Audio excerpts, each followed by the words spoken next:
നമസ്കാരം, കൊട്ടാരക്കര മീഡിയയിലേക്ക് സ്വാഗതം. പ്രധാന വാർത്തകൾ.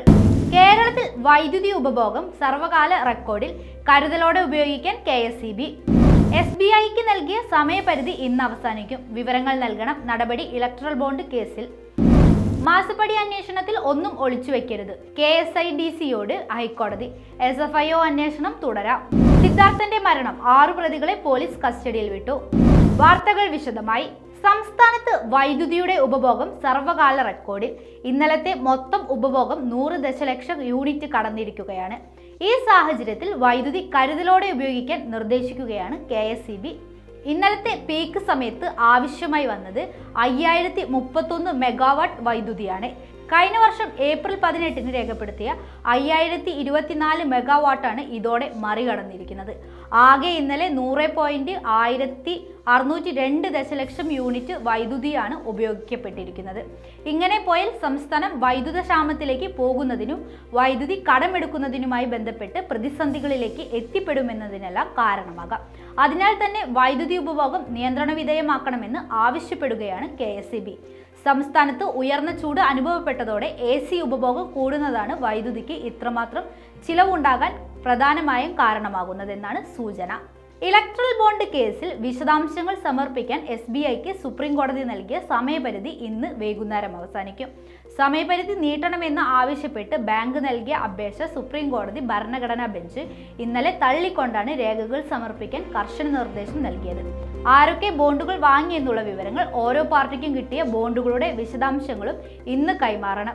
വിവരങ്ങൾ വെള്ളിയാഴ്ചയ്ക്കുള്ളിൽ തെരഞ്ഞെടുപ്പ് കമ്മീഷൻ പ്രസിദ്ധീകരിക്കാനും കോടതി ഉത്തരവിട്ടിട്ടുണ്ട്. എന്നാൽ ആരു വാങ്ങിയ ബോണ്ടുകളാണ് ഓരോ രാഷ്ട്രീയ പാർട്ടിക്കും കിട്ടിയ എന്ന വിവരം ഉടൻ പുറത്തുവരില്ല. ബോണ്ടുകളുടെ വിൽപ്പനയും അത് പാർട്ടികൾ സ്വീകരിച്ചതിന്റെ വിവരങ്ങൾ ക്രോഡീകരിക്കാൻ സമയം നീട്ടി നൽകണമെന്നായിരുന്നു SBI അപേക്ഷ. എന്നാൽ ഈ അപേക്ഷയിൽ കടുത്ത നിരസം ചീഫ് ജസ്റ്റിസ് അധ്യക്ഷനായ ഭരണഘടനാ ബെഞ്ച് പ്രകടിപ്പിച്ചു. SBI പോലുള്ള ഒരു വലിയ സ്ഥാപനം വിധി വന്ന് 26 ദിവസമായി എന്തു ചെയ്യുകയായിരുന്നുവെന്ന് കോടതി ചോദിച്ചു. SBIയിൽ നിന്ന് ആത്മാർത്ഥത പ്രതീക്ഷിച്ചെന്ന് ചീഫ് ജസ്റ്റിസ് വ്യക്തമാക്കി. SBI വെളിപ്പെടുത്താൻ സമയം ചോദിച്ചു കുറെ വിവരങ്ങൾ തെരഞ്ഞെടുപ്പ് കമ്മീഷൻ മുദ്രവെച്ച കവറിൽ കോടതിക്ക് നൽകിയതാണ്. ഈ കവർ വാദത്തിനിടെ കോടതി തുറന്നു. ഈ വിവരങ്ങൾ തെരഞ്ഞെടുപ്പ് കമ്മീഷനോട് പ്രസിദ്ധീകരിക്കാൻ കോടതി നിർദ്ദേശിച്ചു. മാസപ്പടി അന്വേഷണത്തിൽ ഒന്നും ഒളിച്ചുവെക്കരുതെന്ന് KSIDCയോട് ഹൈക്കോടതി. CMRL എക്സാലോജിക് മാസപ്പടി ഇടപാടിൽ KSIDCക്കെതിരായ അന്വേഷണം തുടരാമെന്ന് ഹൈക്കോടതി അറിയിച്ചു.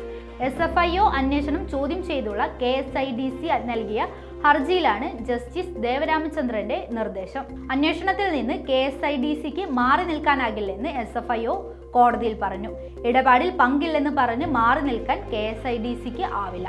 അന്വേഷണവുമായി സഹകരിക്കുകയാണ് വേണ്ടത്. ഒന്നും ഒളിച്ചു വെക്കരുതെന്നും KSIDCക്ക് കോടതി നിർദ്ദേശം നൽകി. CMRLൽ KSIDC ഡയറക്ടറെ വയ്ക്കുകയും സാമ്പത്തിക ഇടപാടുകൾ നടത്തുകയും ചെയ്യുമ്പോൾ എന്തുകൊണ്ട് അന്വേഷണം നടത്തിക്കൂടാ എന്ന് കേന്ദ്ര സർക്കാർ ചോദിച്ചു. കമ്പനിയുടെ ഇടപാടുകൾ സംബന്ധിച്ചാണ് അന്വേഷണം നടത്തുന്നത്. CMRL, KSIDC, എക്സാലോജിക് എന്നീ 3 കമ്പനികൾക്കെതിരെയാണ് അന്വേഷണം നടക്കുന്നതെന്നും KSIDCക്ക് മാറി നിൽക്കാൻ ആവില്ലെന്നും കേന്ദ്ര സർക്കാർ വ്യക്തമാക്കി. ഹർജി ഏപ്രിൽ 5 കോടതി വീണ്ടും പരിഗണിക്കും. പൂക്കോട് വെറ്റിനറി കോളേജിലെ JS സിദ്ധാർത്ഥന്റെ മരണവുമായി ബന്ധപ്പെട്ട് കേസിൽ 6 പ്രതികളെ 2 ദിവസത്തെ പോലീസ് കസ്റ്റഡിയിൽ വിട്ടു. Kalpetta judicial first class magistrate കോടതിയുടേതാണ് തീരുമാനം. കൂടുതൽ തെളിവുകൾ ശേഖരിക്കുന്നതിനായാണ് പോലീസ് ഇവരെ കസ്റ്റഡിയിൽ വിട്ടത്.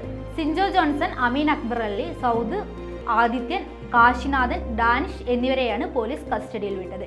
ഇവരാണ് JS സിദ്ധാർത്ഥനെ ക്രൂരമായി മർദ്ദിച്ചെന്നതാണ് പോലീസിന്റെ കണ്ടെത്തൽ. ആക്രമിക്കാൻ ഉപയോഗിച്ച ആയുധങ്ങൾ സംബന്ധിച്ച വ്യക്തതയ്ക്കും കൂടുതൽ ചോദ്യം ചെയ്യാനുമാണ് പോലീസ് നീക്കം. പ്രതികളുമായി തെളിവെടുപ്പ് നടത്തിയേക്കും. പ്രതികളുടെ ഫോണുകളുടെ ശാസ്ത്രീയ പരിശോധനയ്ക്കായി അന്വേഷണ സംഘം കോടതിയിൽ അപേക്ഷ നൽകിയിട്ടുണ്ട്. മരണത്തിൽ വ്യക്തത വരുത്താൻ സെല്ലോഫൈൻ ടെസ്റ്റിനായുള്ള അപേക്ഷയും അന്വേഷണ സംഘം കോടതിയിൽ നൽകി. അതേസമയം ഒരാഴ്ചയ്ക്കകം കേസ് CBI ഏറ്റെടുക്കും എന്നാണ് വിവരം. ഇതിനകം പരമാവധി തെളിവുകൾ സമാഹരിക്കാനാണ് അന്വേഷണ സംഘത്തിന്റെ ശ്രമം.